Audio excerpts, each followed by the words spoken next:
Couldn't have asked for better. Could not have asked for better. Is everyone up here now? Let's see, we got it. Is anybody missing? All right, got everybody? Yeah. Hey again, Steve. Yeah. Yep. Hello, Steve. Dr. Robinson. Off. I guess I'm. Ladies and gentlemen, thank you for joining us on this very special occasion as we celebrate the 50th anniversary of Americans in Orbit.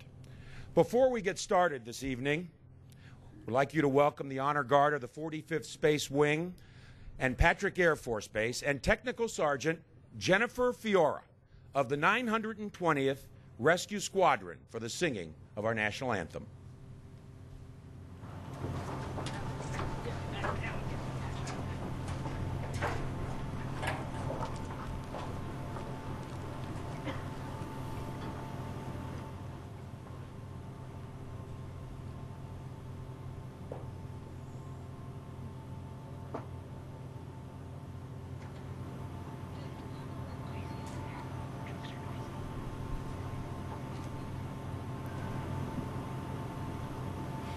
Oh, say, can you see by the dawn's early light what so proudly we hailed at the twilight's last gleaming, whose broad stripes and bright stars through the perilous fight o'er the ramparts we watched were so gallantly streaming, and the rocket's red glare, the bombs bursting in air, gave proof through the night that our flag was still there.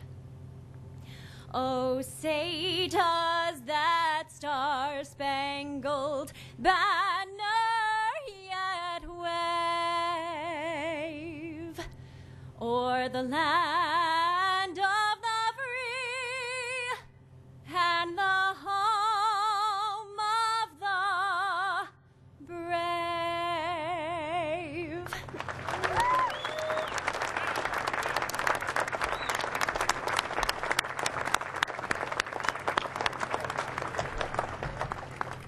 We are here to celebrate with John, Glenn, and Scott Carpenter, truly American heroes.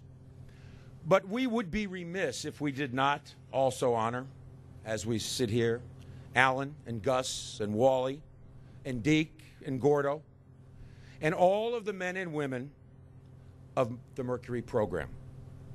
On those shoulders of giants was launched a golden age of exploration.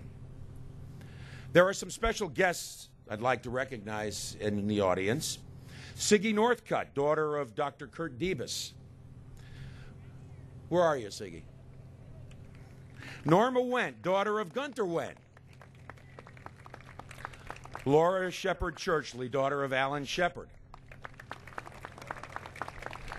Lowell Grissom, brother of Gus Grissom. Astronaut Dick Gordon. Where are you, Dick? You here? There you are. Okay. 45th Space Wing Commander General David Cotton. Don Pardue, representing Congresswoman Sandy Adams. Helen Franta, representing the State of Florida Representative Steve Crisafulli. Chuck Nelson, Brevard County Chairman. NASA's Spaceflight Awareness Program honorees who are here. And the more than 200 men and women who worked here at the Kennedy Space Center during the Mercury program. I'd also like to extend a warm thank you to NASA and Delaware North for hosting this event, and to United Launch Alliance for their generous sponsorship. Now, we've got a little video, if you look at the screens, and this video highlights some of the amazing accomplishments of the Mercury program, specifically the orbital flights, and features some very special guest appearances.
In the midst of the Cold War, here the Soviet Union and the United States poised to annihilate each other with nuclear weapons, and it was an extraordinary time.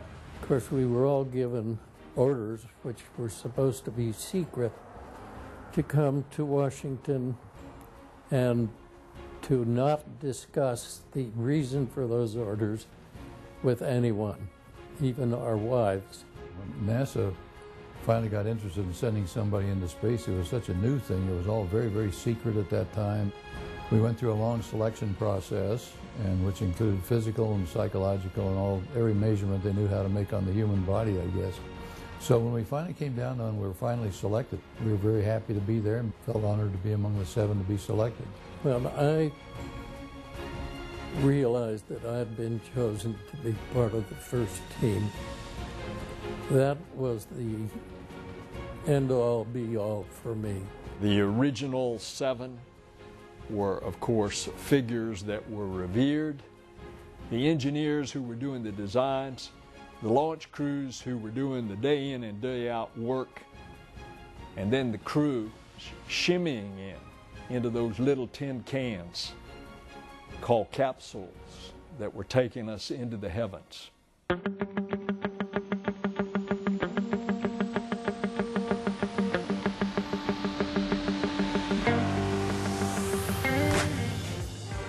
The mission was planned to come back and land on the water. And so we did a lot of water training on it too, as to what would happen if you had a leak in the spacecraft after you once hit the water, what the impact would be, if you're underwater, could you get out? And training like that tried to train for every possible contingency. When I got to fly the shuttle, I knew what to expect. I think when John flew his first flight, he didn't know what to expect. And that's a huge difference. When John first launched, he was on a brand new rocket, never been to orbit before. We didn't know how humans would react in zero-G. We didn't know whether they'd be able to eat.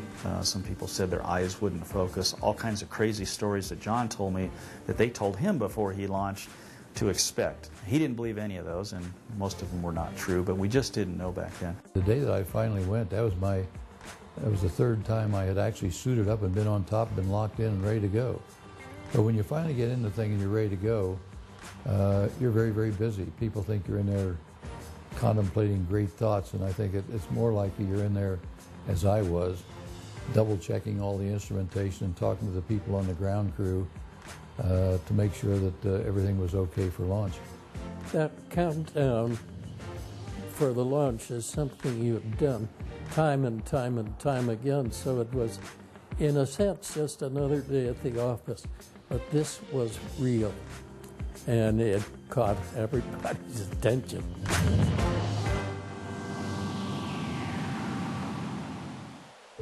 Godspeed, John Glenn. 6, 5, 4, 3,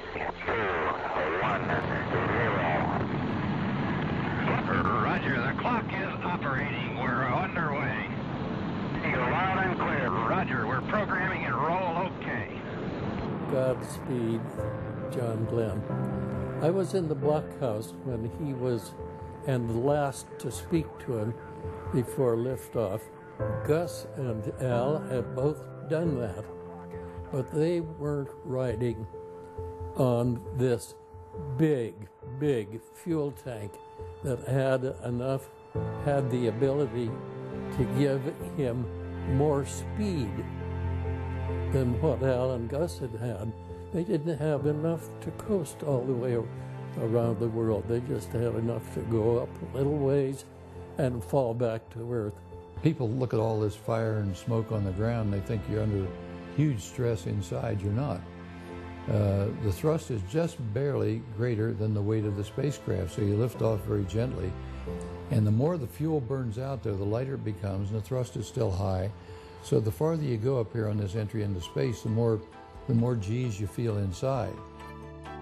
Roger, 0G, and I feel fine. Capsule is turning around. Oh, that view is tremendous. Roger, turn on started. Roger, capsule turning around, and I could see the booster during turnaround just a couple of 100 yards behind me. It was beautiful. Roger, 7.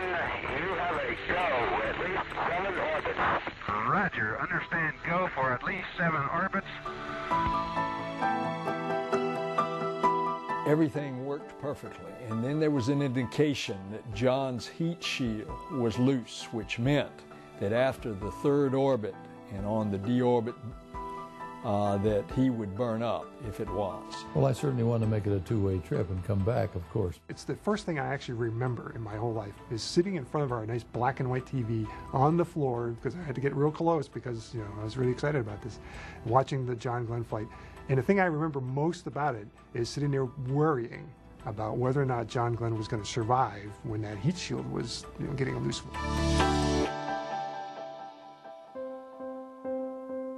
During re-entry then, instead of jettisoning that retro pack here and getting it off so I had a clean heat shield for re-entry, we left that on so that the heat shield would be held in place until the aerodynamic force of re-entry would tend to hold the heat shield in place. Now that made for an interesting, well, the re-entry was going to be interesting anyway, but it was even more interesting because as I would glance occasionally out the little window, I could see chunks of that retro pack breaking up and coming back by the window. My condition is good, but that was a real fireball, boy. I had great chunks of that retro pack breaking off all the way through. Rocking quite a bit. I may still have some of that pack on. I can't damp it either. And I couldn't be absolutely certain then whether it was the heat shield breaking up or the retro pack. And obviously it was a retro pack or it wouldn't be here today. But anyway, it was that kind of re-entry was the second problem we had in addition to the control system failure. If you listen to the tapes, it's pretty clear that he knows that there's something going on there, and it's not the normal procedure because he knew the procedures really well. He knew that retro pack should have been gone. Coming out of the blackout period and saying, Houston, this is Friendship 7. And of course the nation went nuts. The world went nuts. Main chute is on green. Chute is out in reef condition at 10,800 feet and beautiful chute. Chute looks good. On O2 emergency and the chute looks very good. His odds of not surviving this was about 1 in 6. So it was an extremely high-risk, unknown effort that they were going into, having never done it before. And it came time for aligning the capsule in the proper attitude for retrofire. There was under thrust of the rockets themselves, and the result of the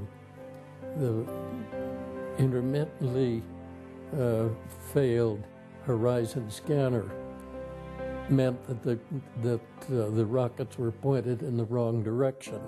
Each one of those failures made me fly a little bit too far, and it all added up to 250 miles.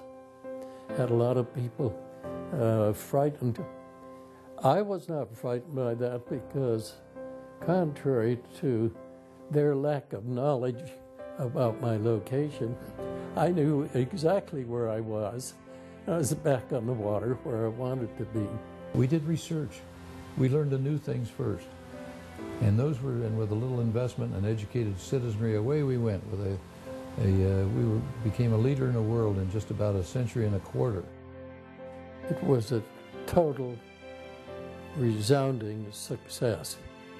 And it was a great, great honor and pleasure to be a part of such a marvelous and successful program.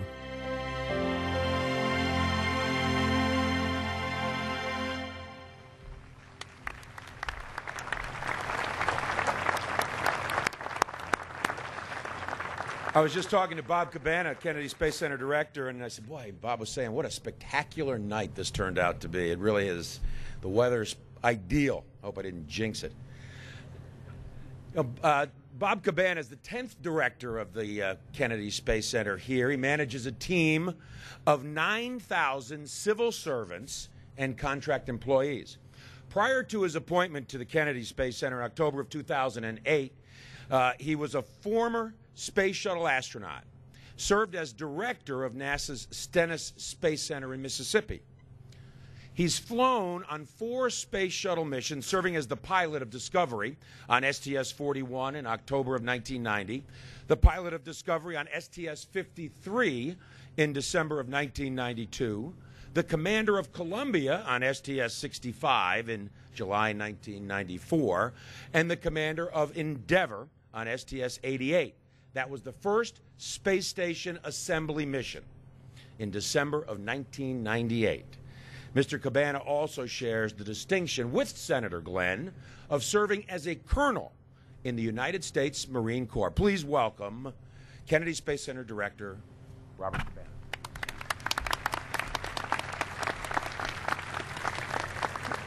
Thanks, John. You know, John was talking about my space flights, and I was thinking, yeah, it was really cool, you know, but boy, I'd give anything to go back again. And then I got thinking, I flew my last flight in '98. Well, Senator Glenn flew his last flight in '98. He was 77 then. I got a few good years left in me. I might get back to that space station yet. What a great evening. What a wonderful way to kick off 50 years of the Kennedy Space Center by kicking off a celebration of 50 years of Americans in orbit. And I can't tell you what a thrill it is, what an honor it is for me to share this stage with 2 of my boyhood heroes and a fellow Marine test pilot. You know, tonight's theme is on the shoulders of giants. And what these guys accomplished, what the Mercury program accomplished, we wouldn't have gotten to the moon, we wouldn't have done anything had it not been for you guys. And I hope that all the Mercury folks that are here for the past couple of days are having a great time celebrating. And I can't see you all out there, but I'd like a round of applause for all the folks that are here for the Mercury program.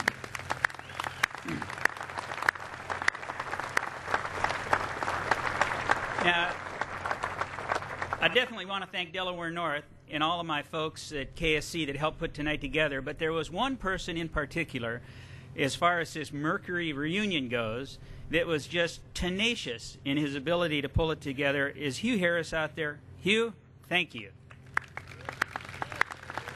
There he is. You know, it's really been a fun couple of days. We've had some great panel discussions, and it's really fun sharing stories. And we look back on the past 50 years and what we've accomplished here at KSC and at NASA and in the United States, and it's truly remarkable. It has been phenomenal what we have done. But as great as our last 50 years have been, I think our next 50 years are even going to be better. And we have a path forward here at KSC. We are making tremendous progress, enabling commercial space operations and preparing the way for a big rocket that's going to take us back to the moon, onto Mars, to Lagrange points, you name it. We are going to make it happen. And the reason I am so confident that we are going to be successful, and even more so in the next 50 years, is because of the people that work here. You Mercury guys, I promise you, the new engineers coming on board KSC today are every bit as motivated and talented, and they want us to succeed. And we do stand on your shoulders. We thank you for all that you've done. I hope that you really enjoy tonight, that everybody gets a lot out of it. But remember, We're not done yet. We got a long ways to go, and we're going to make it happen right here at the Kennedy Space Center. Thank you.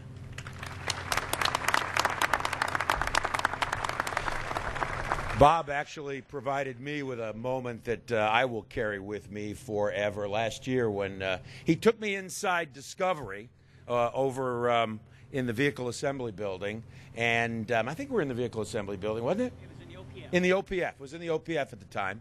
And he actually let me sit in the left seat. And that was special. That was special. I said to him, gee, this is really roomy in here. Sure. Florida's own Bill Nelson was elected to the U.S. Senate in November of 2000 after serving 6 years as a member of the Florida Cabinet. He currently serves as the Senate Commerce, Budget, Finance, Intelligence, and Aging Committees and is recognized the leading congressional expert on NASA. Get old reading all that. Elected to the U.S. Congress in 1978, he served 6 terms representing Orlando and the Space Coast, and became an early advocate for a balanced federal budget. In January 1986, Bill spent 6 days orbiting Earth as a payload specialist aboard the Space Shuttle Columbia. That experience gave him a new perspective on the Earth's fragile environment and a greater appreciation of the importance of our nation's space exploration program. Ladies and gentlemen, Senator Bill Nelson.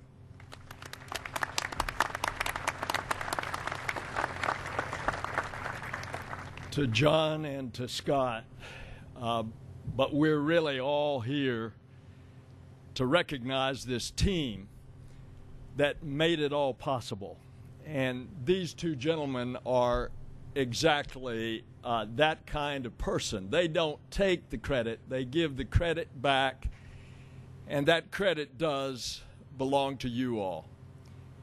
And we're so glad that so many of the old pioneers could be here to celebrate this occasion. And indeed, you were pioneers. Those were rough days back here. Remember, that was before the days of mosquito control. And remember, a lot of palmettos out here on the Cape, a lot of rattlesnakes in those palmettos, and out in those canals that were newly dug out, a lot of alligators. And of course, there still are. Many of you know that we presented the Congressional Gold Medal to John and the Apollo 11 crew just last year. That medal has been awarded to a select few pioneers in aerospace, such as Goddard and the Wright brothers and Lindbergh. And at that ceremony in the Capitol Rotunda, and they had brought in chairs and filled up the entire rotunda of the U.S. Capitol, John Glenn was quick to point out the humble nature that he is, that the honor of the award was with all of the scientists and the engineers and the workers who make the dream of spaceflight possible. Thank goodness so many of you are here today. At KSC and other centers, you continue the legacy that began with Mercury and with the astronauts that we honor today. I remember when I was a young congressman on the floor of the House one day, the Speaker, Tip O'Neill, beckoned me over. And he wanted to tell me a story when he was a young congressman, that he was down at the White House of a young president, Kennedy, and he had never seen him so nervous. He said he was pacing like a cat on a hot tin roof, and he called over to some of the White House aides and said, "What's wrong with the president?" Well, he found out that we were just getting ready to launch Alan Shepard on that suborbital mission because the Soviets had surprised us and put up Gagarin as they had surprised us putting up Sputnik. And of course, what went on after that successful suborbital flight, and then the president had the vision to say, we're going to the moon and back in this decade. And that started this whole program that has led to extraordinary things. As a matter of fact, the Atlas V rocket, which we are now working on commercial rockets and spacecraft that will ferry cargo and eventually a crew back and forth to the International Space Station. And one of those rockets, the Atlas V, it's the descendant of the Atlas rocket that carried John into orbit. And it may very well be one of the next rockets that carry astronauts to the space station. It was a monumental achievement to complete the space station last year. Bob told you a little bit about that, and now that the crew members do not have to focus on the assembly of the ISS, they're doing now what we want to do. They are experimenting. They are improvising. They are exploring. The potential for innovation and progress is limitless. Work aboard the ISS has already led to enormous scientific breakthroughs. Better cancer treatment delivery systems have been developed. A candidate vaccine for salmonella now undergoing its final Food and Drug Administration trials. It has been created. And right behind the salmonella vaccine is a vaccine for MRSA, the bacteria that rages in hospitals and it's hard to control. Muscular dystrophy treatments and techniques for performing remote ultrasounds have also been discovered. And recently we took another great step forward, the alpha magnetic spectrometer, which was taken by the next to the last shuttle mission. It's now on board the station. And when they opened it up, it started receiving all of these subatomic particles, these cosmic rays that are flying through space, and analyzing them into unlocking the mysteries of subatomic particles, including dark matter. We keep sending explorers into space because we want a better understanding of the universe and our place in it. And like Bob Cabana, I'm very confident that a sense of mystery is going to keep people pushing for a robust space program. There's always more to know. And that's why so many of tonight's guests share a passion for inspiring and educating our next generation of explorers. Nearly a quarter of our nation's aerospace engineers are set to retire over the next 5 years. And it's absolutely essential that we motivate and educate a pipeline of engineers and scientists and mathematicians to take their place. And we have no greater tool for achieving that end than a motivating and an exciting and a robust space program. A space program that achieved orbit for the first time 50 years ago from a seaside launch pad at the Cape. And this program will go on. And as Bob Cabana said, we're just getting cranked up for this next 50 years because it is in our genes as a people. Our nature is that we are explorers and adventurers. And the dream, ladies and gentlemen, is alive.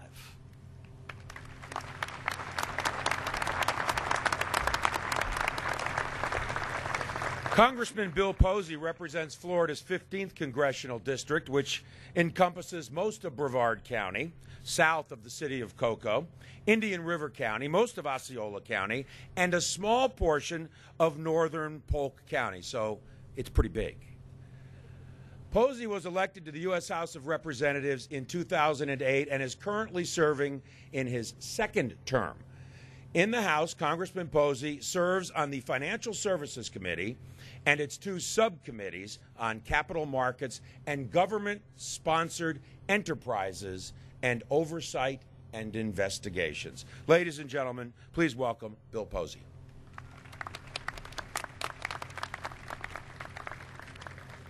Thank you, John, and thank each and every one of you here today for participating in this wonderful event on this truly wonderful night to salute the awesome guest, our space legends.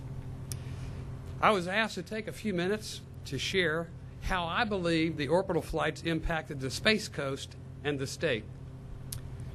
On February 20th, 1962, I was only in the 8th grade, so I can't really testify firsthand how it affected the whole state.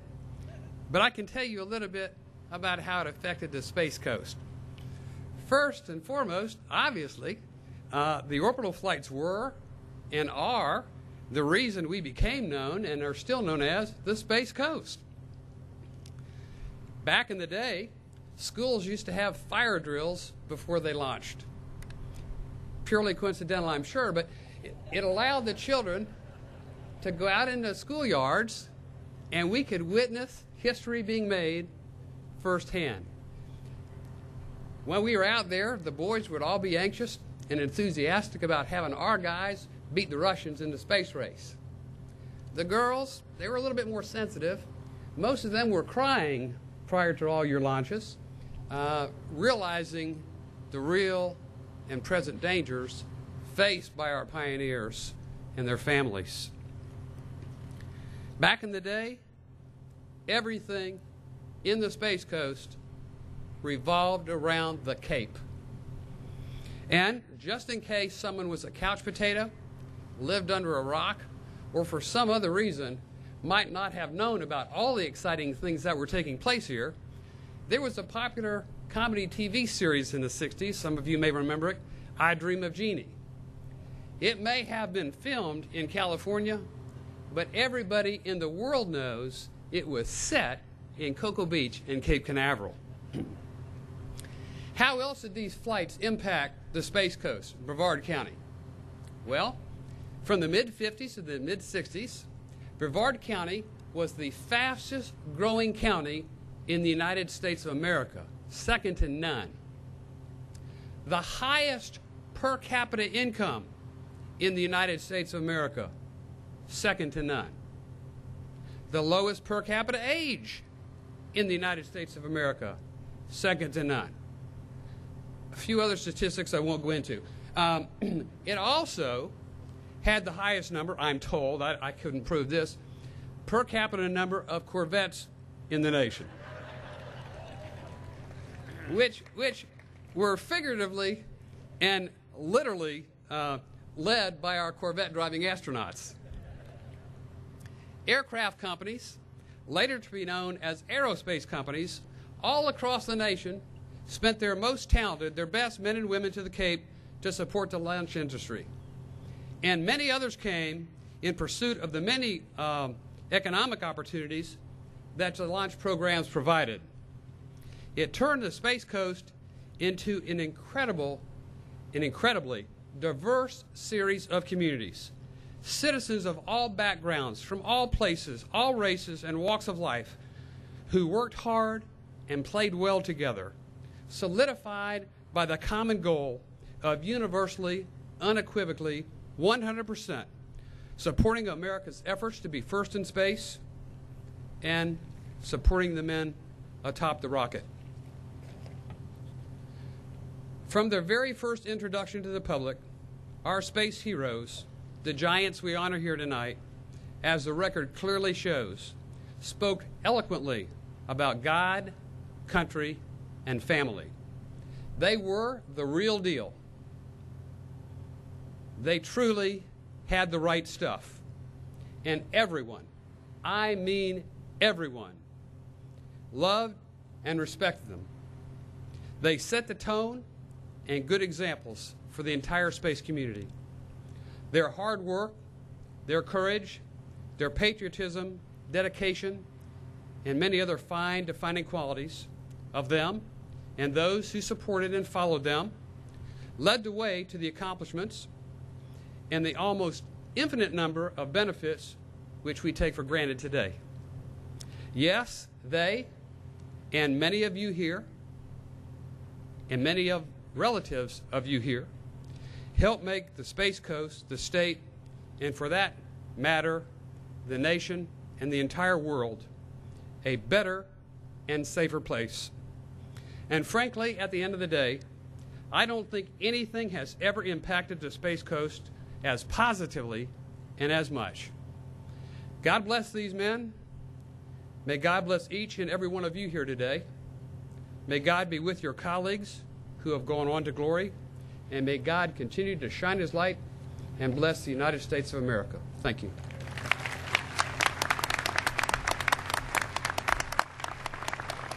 Yeah, they drove the Corvettes, and I'm told the journalists who covered them were driving the Volkswagen Bugs or something, I think it was.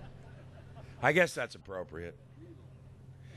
Calvin Fowler was the Convair, later General Dynamics Corporation, person responsible for supervising the checkout and launch of the Mercury Atlas rockets that carried Scott Carpenter, Wally Schirra, and Gordon Cooper into orbit.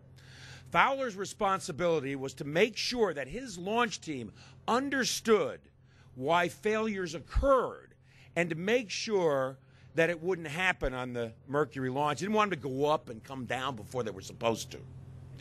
Calvin continued working in the space program, including unmanned satellite launches, as base manager for GE in the Apollo program, and as a staff member to the McDonnell Douglas base manager in the shuttle program. In 1993, he retired and is now a college professor at Webster University's Space Coast campus on Merritt Island, Florida. Retired from Webster University and teaching in May of 2010. Calvin Fowler.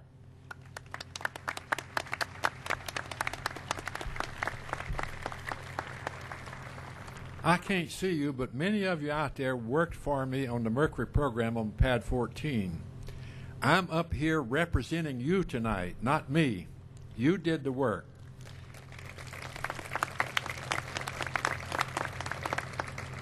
And let me just tell you a little bit about the development of the Atlas. I graduated from college in June of 1955, and my first job was at Convair. The letter offer said, "We just won the Atlas missile contract. I don't know what you will be doing, but it will be exciting." And you can see some of the excitement that we went through.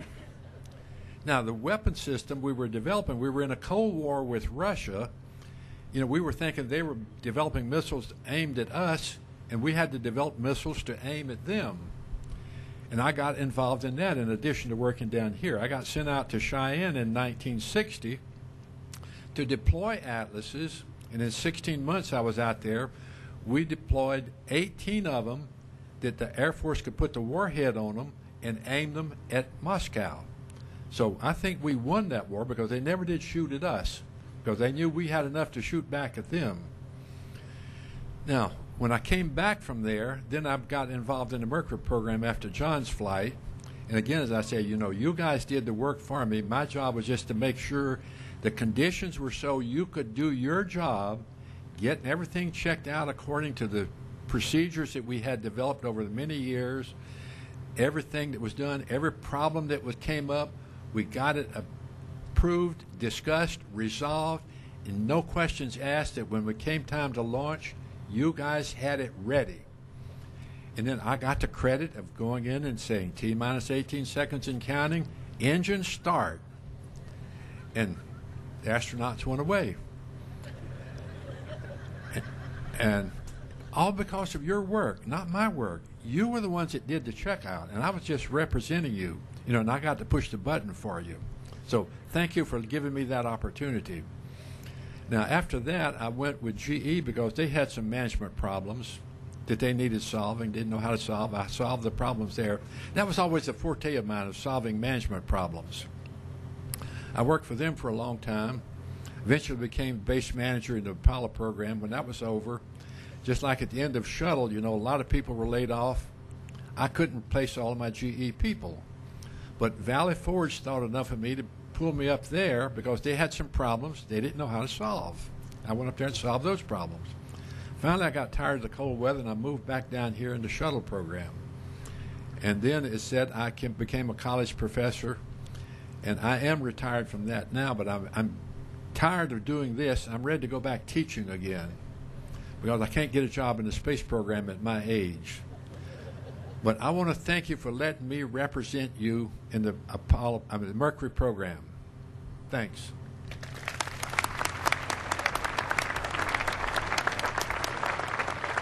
I don't know. There's some problems I think that we could use a problem solver. You might still be able to find some work for you. Steve Robinson has flown on 4 space shuttle missions and has also served as a backup crew member for the 4th crew of the International Space Station. He flew on STS-85 in 1997, STS-95 in 1998, STS-114 in 2005, and STS-130 in 2010. Dr. Robinson has logged over 1,156 hours and 19.8 million miles in space, including over 20 EVA hours, just 20 EVA hours. He also plays the most important thing, lead guitar in Max Q, the astronaut rock and roll band. And he's here as a special guest appearance to acknowledge the impact of John Glenn's 2nd flight.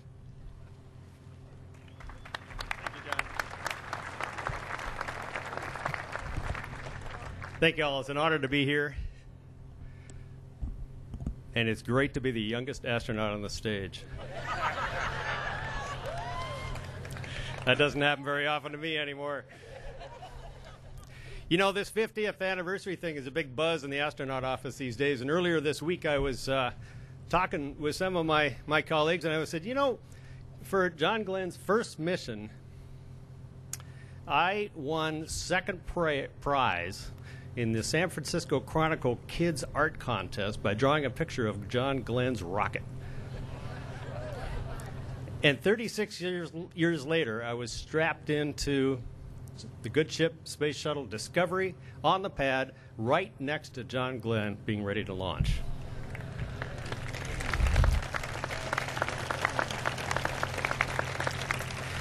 And one of my colleagues said, wow, what'd the guy who won first prize get?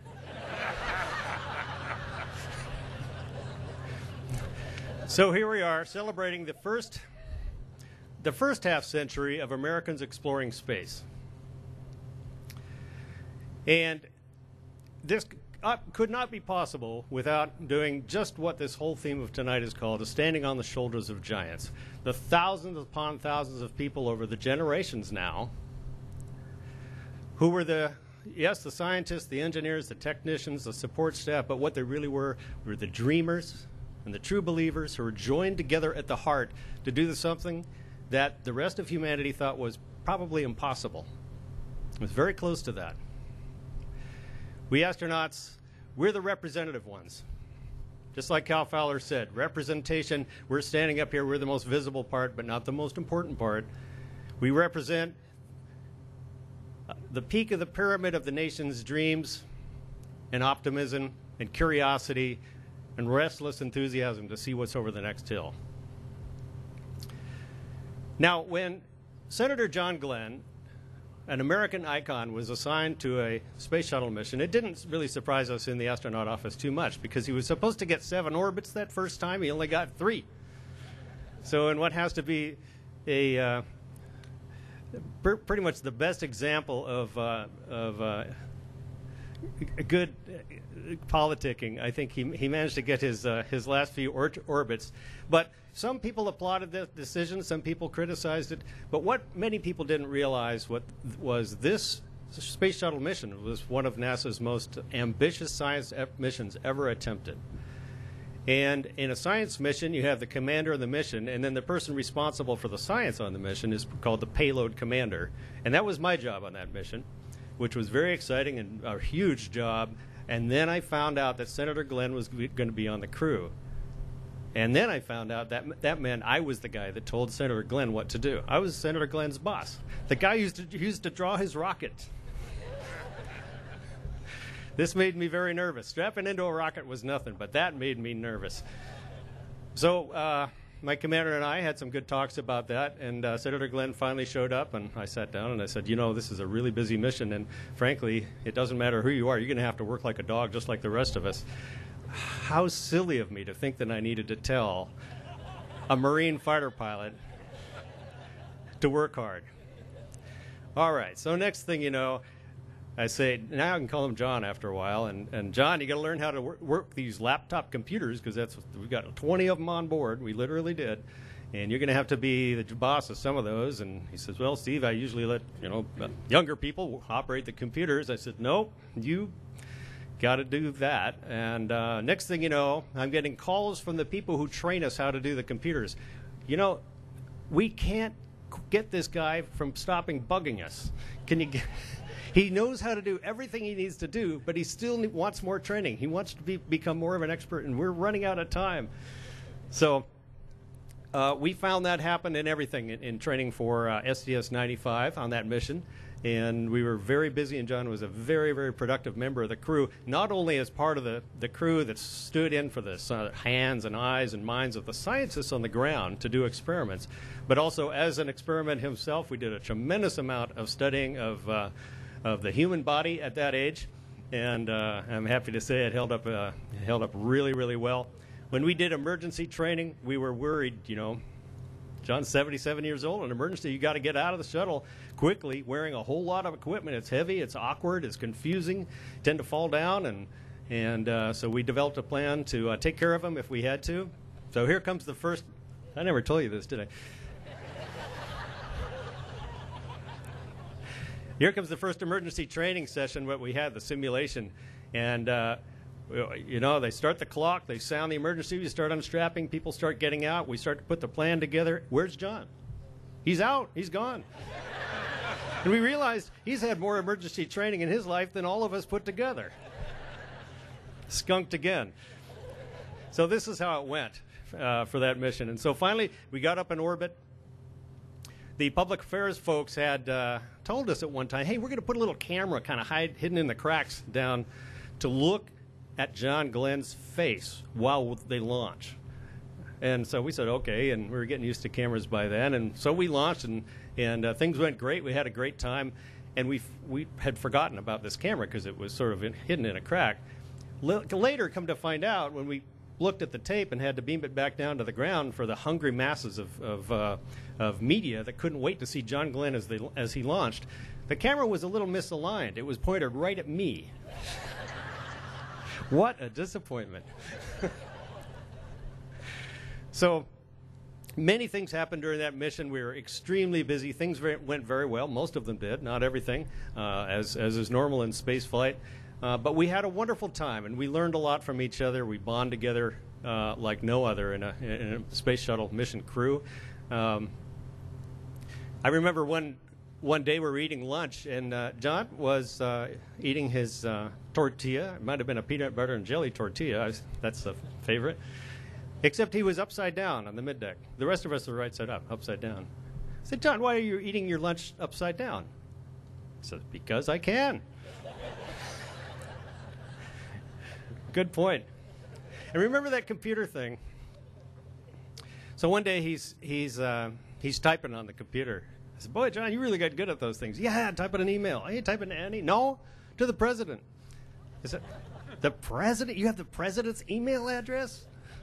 He was typing an email to the president. Sure enough, the next morning out of the printer comes a message back from the president of the United States, who said that he had been talking to some people about Senator Glenn's flight and had asked a woman who was 90 years old what she thought. And she said, well, I think that's a fine thing for a young man like that to do.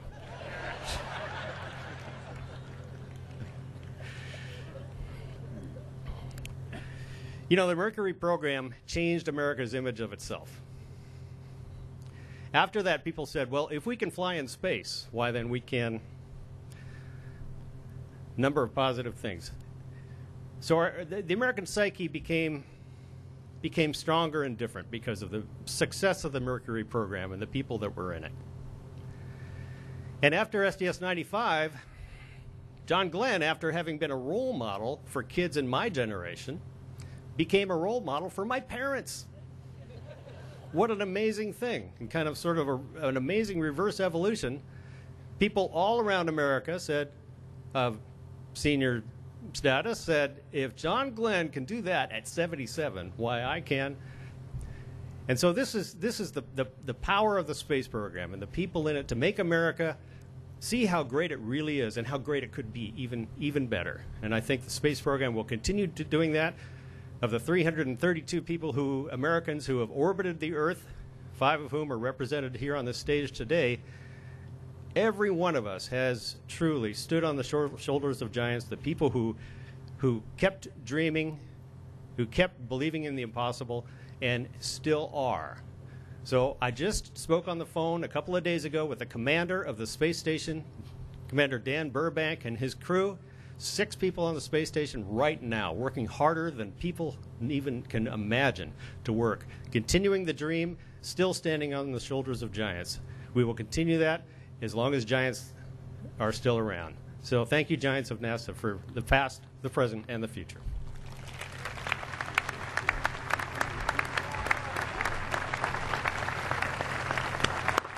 I remember covering that John's flight, and I remember that it was almost delayed because there was like a boat in the restricted area.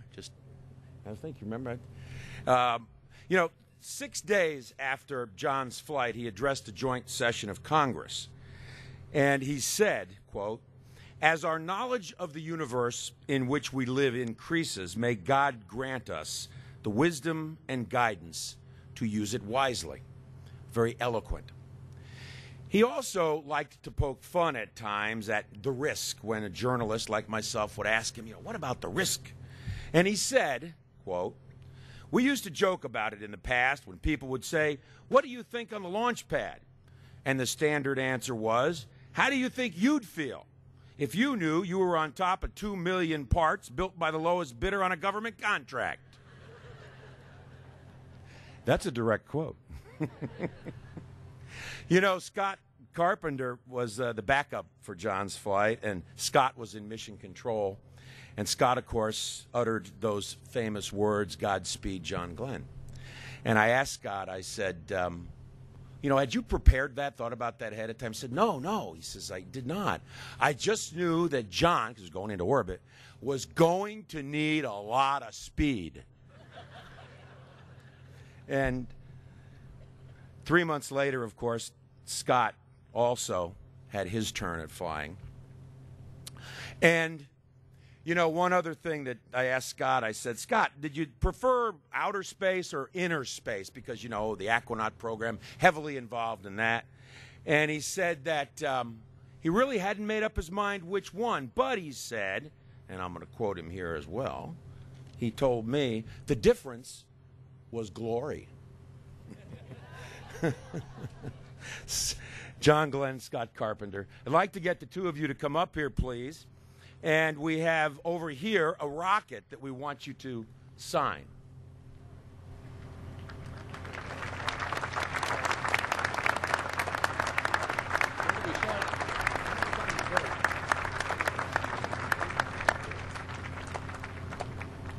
I was told to take the capsule off because it might fall off. Wouldn't be a good thing.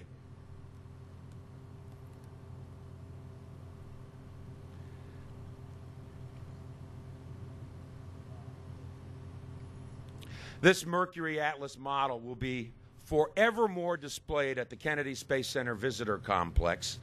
The artifact will be displayed in early space exploration until a permanent display is created in the future NASA Legacy Museum.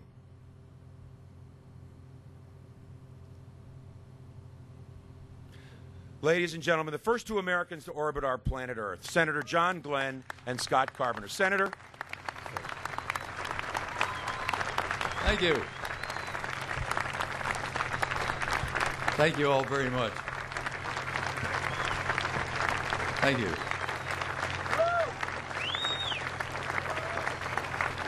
Thank you. Thank you. Thank you all very much, very much. Thank you. With all these references to age tonight, I just want to put the lie to one thing, and that is, it is not true that NASA would not let me go out on a spacewalk because they were afraid at my age I might wander off someplace.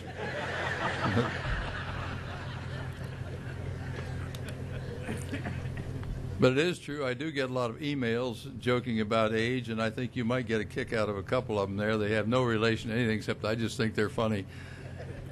But one of them is about the elderly gentleman who started downtown, and about 10 minutes later, his wife calls him on the car phone and says, "Oh, Fred, please be careful. I just saw on TV where there's a car driving the wrong way on the freeway." And he says, "Mary, there's not one, there are hundreds of them."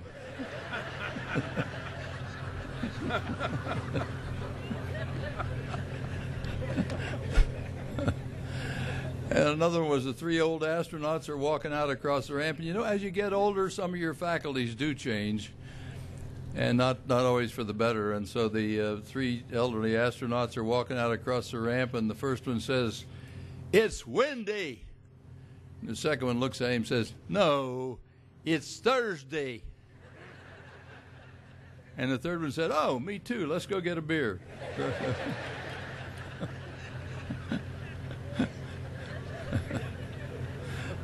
That's all the ones I remember at the moment here.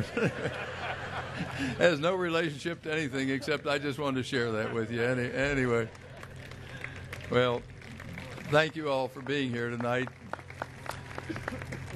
And thank you all for on the platform here for your very kind words and all the expressions of future of the expressions of hope for future of the space program. Bill Nelson named a number of things we already have learned, and I think that's only the beginning. And every one of those things that he mentioned are things that they don't just happen for somebody and benefit of somebody in space. It's benefit of people right here on Earth. Benefit of you, your kids, your grandkids.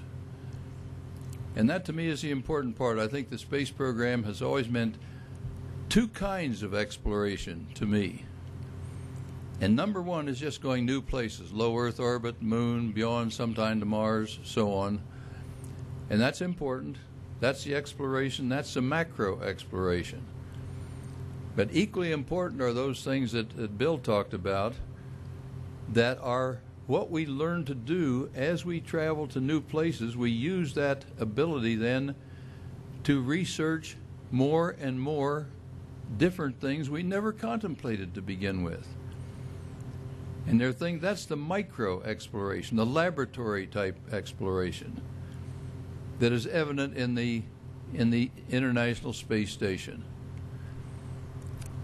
When I was in the Senate the last few years I was there, I floor managed the bill, even though I was not on the committee, but they asked me to floor manage the bill on the station when it came through the Senate for approval and for its appropriation.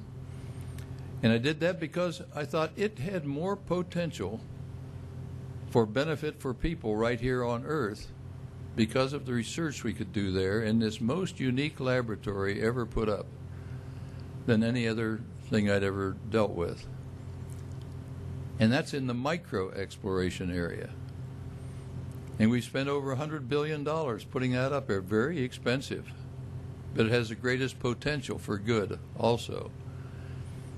And I think it's too bad, and I really regret we won't get into all the politics of this, but I think it's too bad that in a previous administration the decision was made to end the shuttle, so now we have to go someplace else to even get up to our station to do that kind of research. And I regret that is the way things have developed. But Bob and his people and all the other people working on the program, many of you here tonight who are working here too, are working very hard to get the next generation of spacecraft and boosters going so we can continue that exploration. Not just out to see how far we can keep somebody alive in a can and bring them back again, but the ability to open new areas where we can do basic fundamental research. And people say, well, what good is research always? Well, the things like Bill mentioned, as well as the I think every bit of progress made by human beings has been made because somebody was curious about the unknown. Somebody was curious about if we do things a little differently, or we learn something new, or if we combine these elements, maybe we can do this or that or something else, and it works. And if there's one thing we have learned through the history of our country, it's that money spent on basic research has a way of paying back in the future beyond anything we ever see at the outset. And I think that's just going to be as true in the future as it's been in the past. Look how this nation developed. In 125 years, just a blink in the eye of history, this nation went from the Revolutionary War to about 1900 and became a leader of nations after being a nothing nation, a couple of million people along the eastern seaboard. And we took over leadership of the world because of two things: basic education for all of our people and basic research. And those are the two things that we better excel in, or 50 or 75 years from now, we may not be the world's leader. And I think it has that kind of importance to it in what you're doing right here, and in the support for the not only the station, but for space research in general, that will open up new fields in which we can do not only macro but micro research that benefits everyone. John mentioned the clothes that I used for the congressional speech way back in '62, and I think that is a very good. I like that quote, and I used it the other day at the gold medal ceremony in Washington also, to close those remarks also, because I think we're involved with something very, very big that can benefit all of humanity. You do indeed, when you're up there, have a different view of your world in which you live when you come back and you've looked down and seen whole nations at a glance. And I was never privileged to be on a lunar flight, as Dick Gordon, who's here someplace tonight, was, and where coming back they look at the blue marble back here. And we didn't go that far out, of course, on the flights that I was on. But you still look down and you see whole big swaths of the earth beyond anything that human beings have been able to see before, and it does give you a different perspective.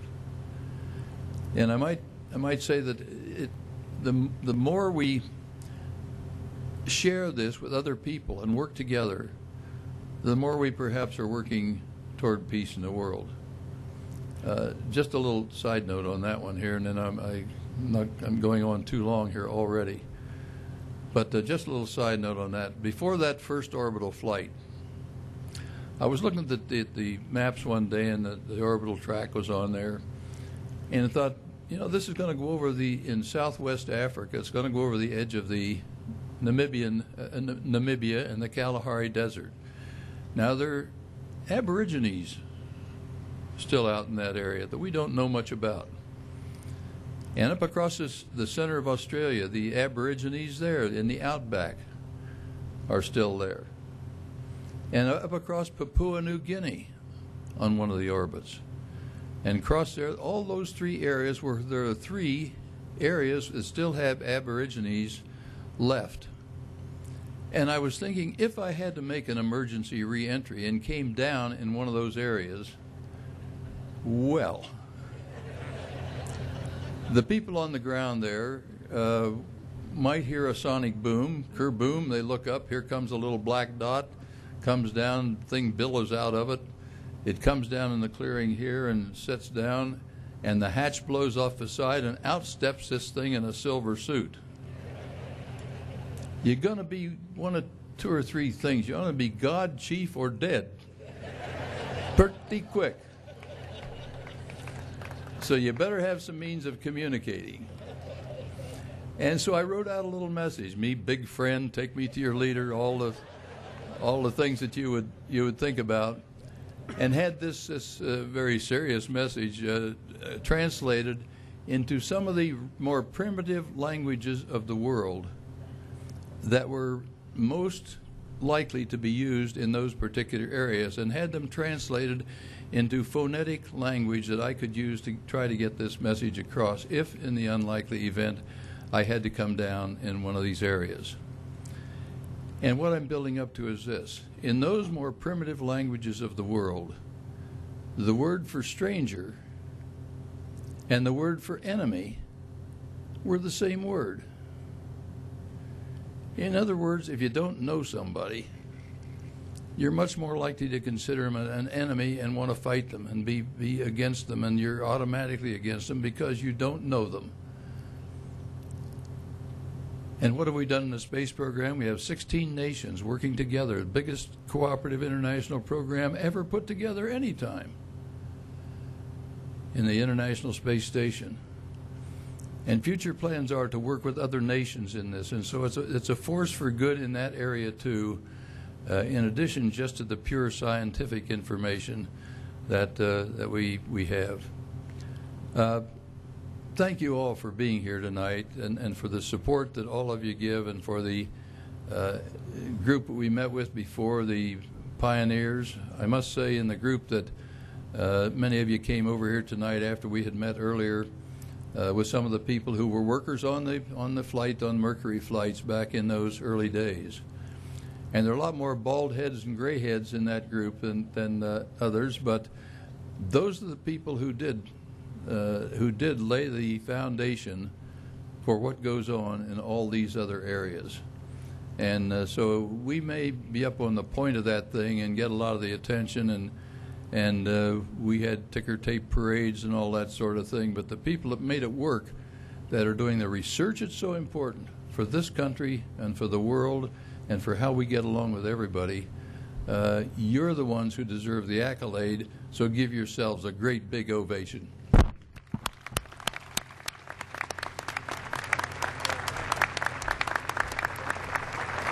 Ladies and gentlemen, Scott Carpenter.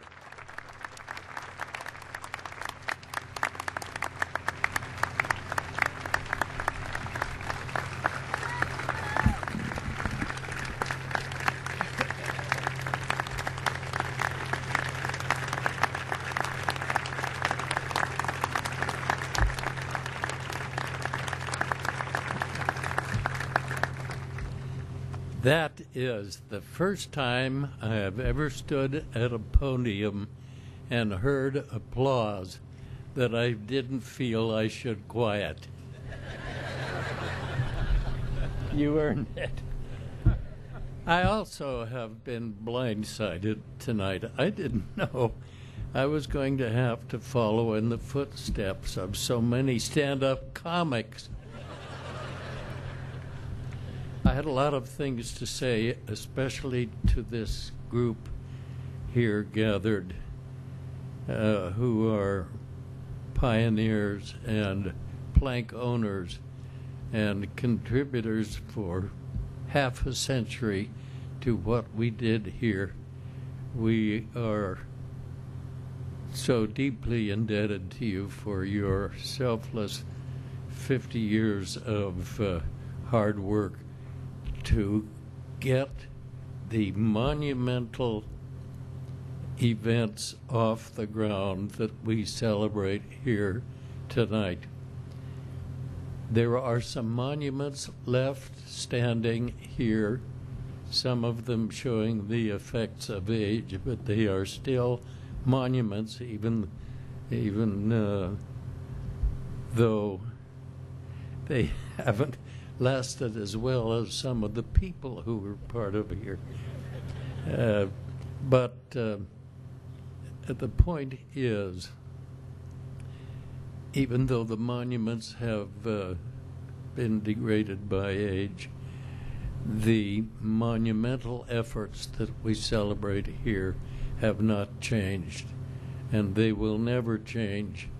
They are the genesis of a very important national program that must continue and will continue. And, you know, I often think, when I think of past progress, of saying to people who love this effort, we ain't seen nothing yet.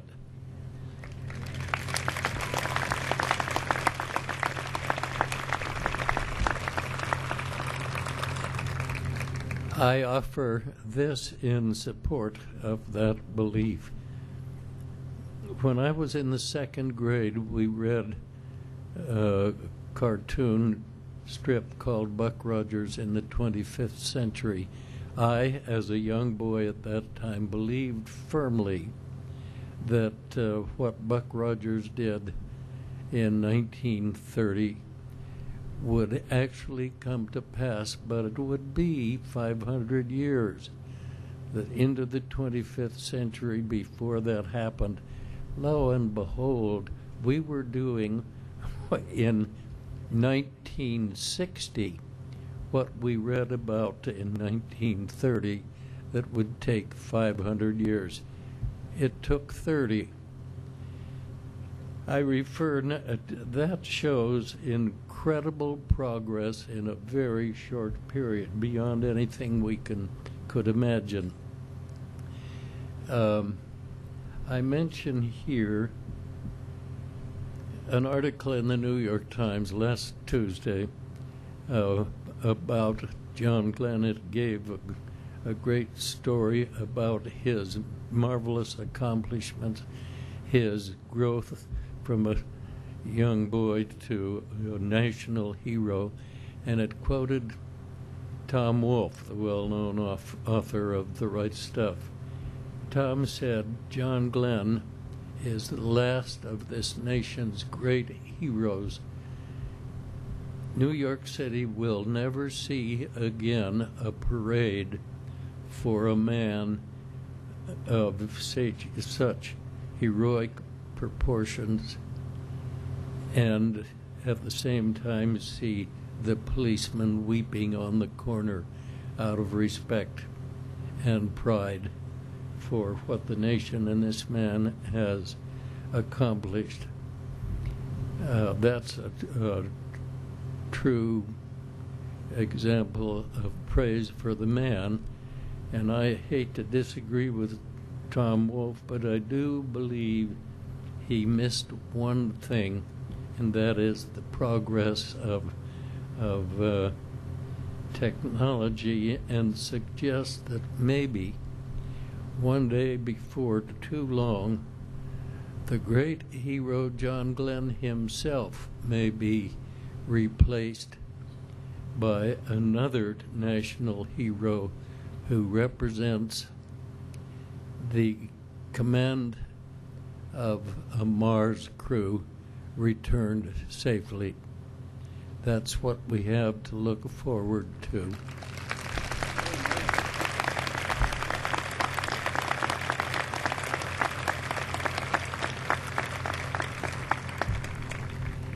So, John, thank you for your heroic efforts, and all of you for your heroic efforts. But we stand here waiting to be outdone. Thank you. Ladies and gentlemen, one more round of applause, please, for Senator John Glenn and Scott Carpenter.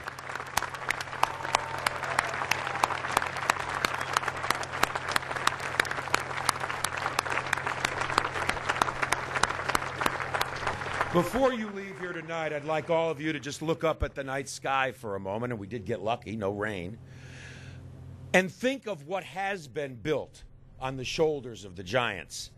There's a glistening International Space Station the size of a football field orbiting above us.